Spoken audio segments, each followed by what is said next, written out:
কোনো food colour বা preservative ছাড়াই বাড়িতেই বানিয়ে ফেলুন এই রকম ফ্রুটি। আমাদের বাড়ির এই গাছটি হিমসাগর গাছ, স্বাদে গন্ধে দুর্দান্ত। সেদিনের ঝড়ে বেশ অনেক আমই পড়ে গেছিল, আর ওই কাঁচা পাকা দুই রকমের আম এখানে কেটে টুকরো করে নিয়েছি। সেই আম মিক্সিতে পেস্ট করে একটা চালনি দিয়ে ভালো করে ছেঁকে মিহি পেস্ট বের করে নেব।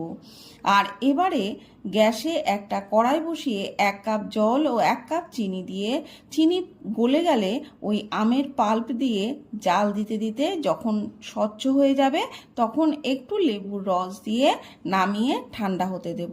আর যখন এটি ঠান্ডা হয়ে যাবে তখন অনেকটাই ঘন হয়ে যায়। এবার তাতে পরিমাণ মতো জল মিশিয়ে নিলেই তৈরি। বোতল ভর্তি করে রেখে দিন ফ্রিজে। একবার বাড়িতে বানালে বাইরের থেকে আর খেতে মনই চাইবে না। ভিডিওটি ভালো লাগলে লাইক, শেয়ার ও কমেন্ট করবেন। চ্যানেলটিকে সাবস্ক্রাইব করে পাশে থাকবেন। টাটা।